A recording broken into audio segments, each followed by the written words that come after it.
ねえねえ、すみれ。今日はどんな話題について話していくと？葵、今日はね、J.K. ローリングの父親に関する衝撃的な話題についてよ。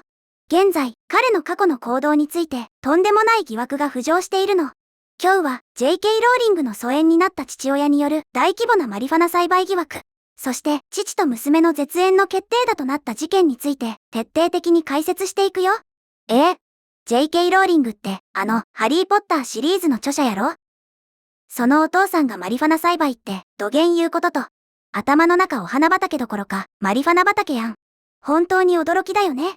彼女の父親であるピート・ローリングについての疑惑なんだけど、現在81歳の彼が1990年代に彼女が幼少期を過ごしたイングランド南西部の自宅で大規模なマリファナ栽培を秘密裏に行っていたと新刊書が主張しているの。1990年代って言ったら J.K. ローリングが本を書いて有名になる前くらいやない？その通りだよ。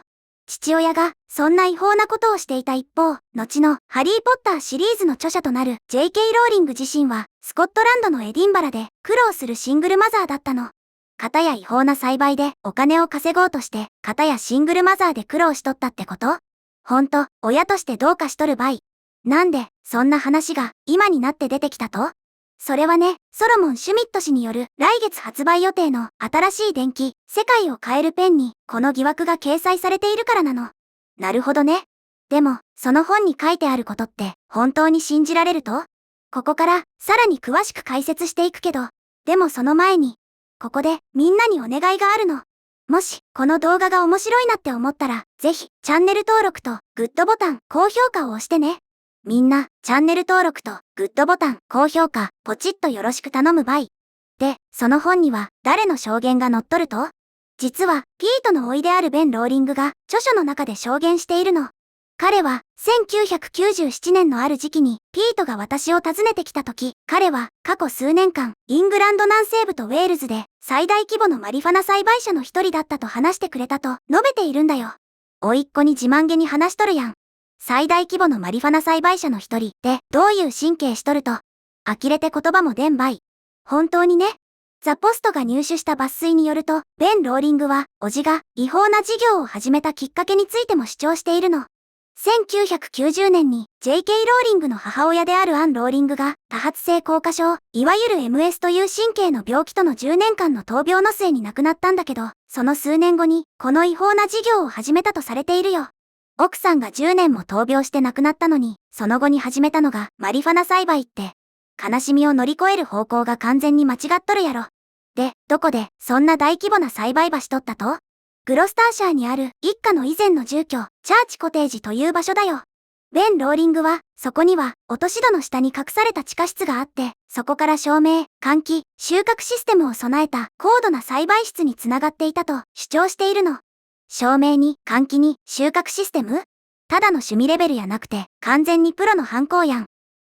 そげな本格的な設備、普通は誰かに気づかれるっちゃない？そこが巧妙なの。本の中で、ベン・ローリングは、ピートはいつも落とし戸の入り口にカーペットか敷物を敷いていたので、そこに住んでいる人か家族でない限り、その空間が存在することさえ気づかなかっただろうと語っているんだよ。カーペットで隠すって、サスペンスドラマの悪役みたいな手口やね。そんなの、絶対裏で何かやっとるってバレバレやんって言いたいけど、案外気づかんもんかもね。この本によると、この事業は1991年から1995年頃まで行われていたそうだよ。そして、デレクという名の男が関与していて、彼が栽培、包装、販売を担当していたとされているの。デレク？急に知らんおじさんが出てきたばい。つまり、お父さんは場所を提供して、実動部隊はデレクってことね。完全に組織犯罪やん。そして、ベン・ローリングはこうも語っているの。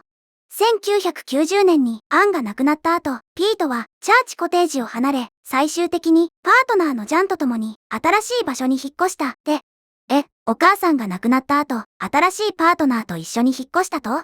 じゃあ、その地下室はどうなったと？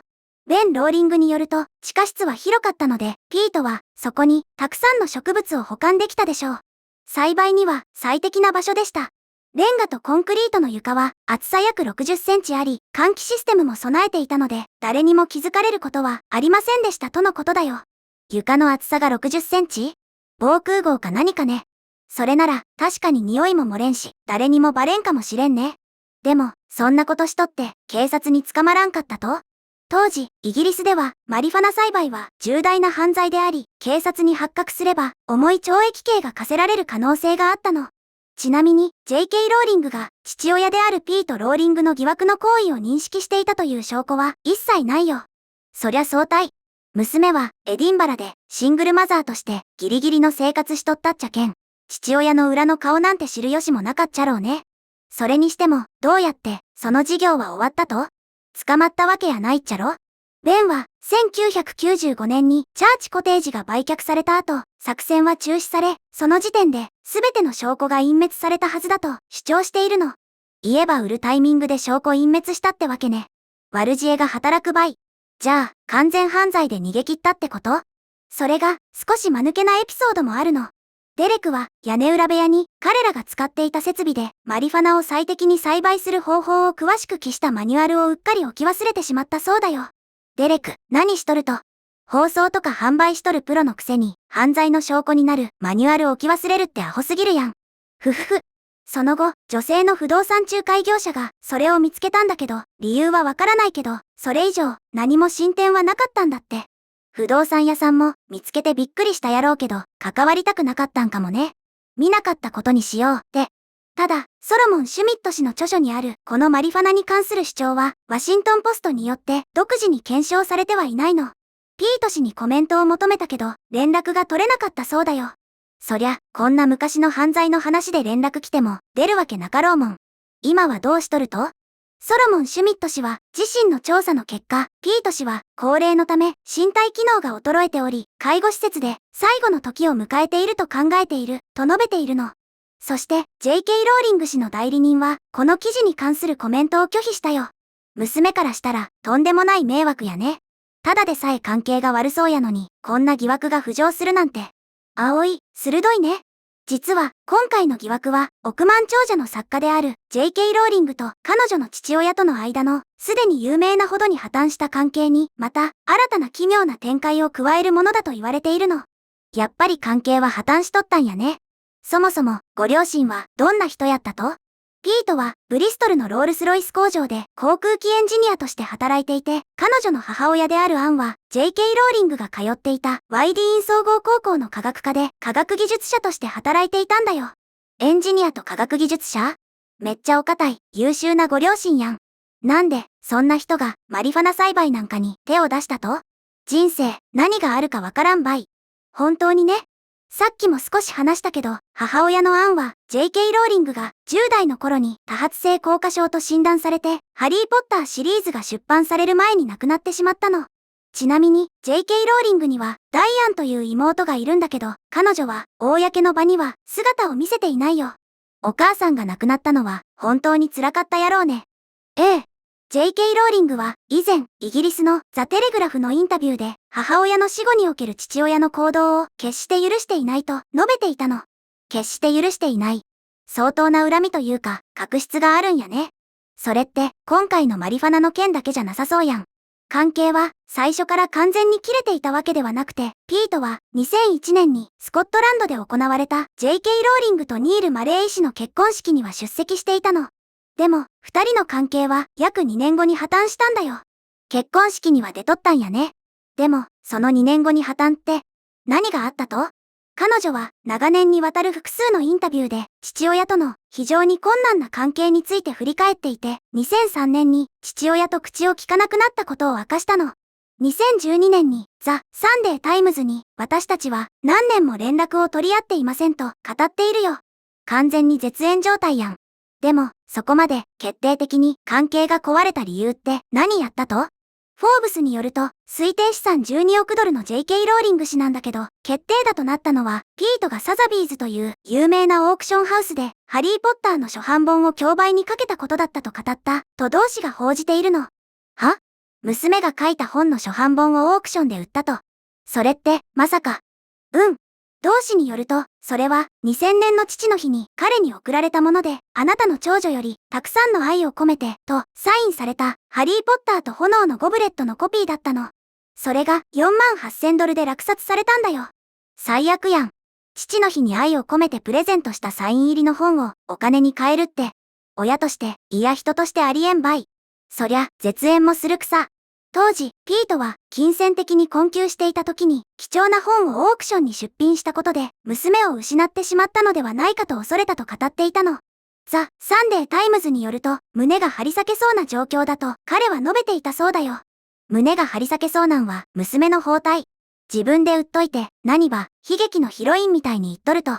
彼は、さらに、娘を失ってしまったのではないかと恐れています。ジョアン、つまり、J.K. ローリングが、いつか、私が、なぜそんなことをしたのかを理解してくれることを願うばかりですとも語っていたの。理解してくれることを願うて、金に困って娘の真心を売ったことを、どうやって理解しろっちゅうと。自己中心的すぎるばい。J.K. ローリングの方も、父親に対して、複雑な感情を抱えていたの。BBC のインタビューで、その著名な作家は、自分が非常に長い間父親を恐れており、何年も父親の承認を求め続けていたことを明かしたんだよ。恐れていたのに、認められたかったんやね。子供にとっては、やっぱりたった一人の父親やもんね。切ないばい。そして、彼女は、同メディアに、それから、恥ずかしいことに、かなり遅い時期になって、もうそれができなくなってしまったんですと語ったの。もう限界を超えてしまったんやろうね。シングルマザーで貧乏生活から這い上がって、やっと手にした成功なのに、その裏でこんな苦悩があったなんて。そう。J.K. ローリングは、ハリー・ポッターシリーズの驚異的な成功により、世界で最も裕福な作家の一人となったけど、彼女は、著書によって有名になる前は、スコットランドで、シングルマザーとして、貧困に近い生活を送っていたことを率直に語っているのよ。成功の裏には、本当に壮絶な人生があったんやね。この一連の出来事について、世間の人たちは、どんな反応をしとると？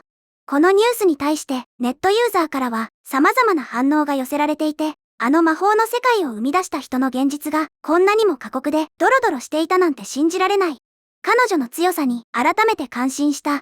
父親が父の日のプレゼントをオークションに出すなんて、本当に最低だ。絶縁して正解だと思う。マリファナ栽培の件が本当なら、当時シングルマザーで貧困にあえいでいた娘を助けようともしなかったことになる。親として信じがたい。デレクがマニュアルを置き忘れたっていう話、映画のコメディシーンみたいで少し笑ってしまったけど、やってることは完全な犯罪だよね。億万長者になっても、家族の問題はお金で解決できないんだなと痛感した。彼女には心穏やかに過ごしてほしいと、こんな風に J.K. ローリングへの同情や父親への厳しい批判の声が多く上がっているよ。そりゃそうなるたい。ネットのみんなも呆れとるばい。お母さんが闘病の末に亡くなって残された家族で支え合うべきやったのに、お父さんは新しいパートナーと暮らして地下室でマリファナ栽培。おまけに娘からのプレゼントをオークションで売るって擁護できるポイントが一つもなかよ。そうだね。彼女がどれほど苦労して、そしてどれほど強い心で作品を書き上げたのか、この背景を知ると、また違った視点からハリー・ポッターシリーズを読めるかもしれないね。本当やね。キラキラした魔法の世界は、彼女自身の辛い現実から逃れるための大切な場所やったんかもしれんばい。ということで、今日は J.K. ローリングの疎遠になった父親によるマリファナ栽培疑惑と親子の確執という話題について見てきたけど、みんなはどのように思ったかな？今回の動画の感想は、下のコメント欄で教えてね。もし、この動画が役に立ったと思ったら、高評価とベルマーク。チャンネル登録まだの方は、チャンネル登録もよろしくお願いします。では、また次回の動画でお会いしましょう。すみれの最新動画は左、おすすめ動画は右です。どちらも見てくれると嬉しいな。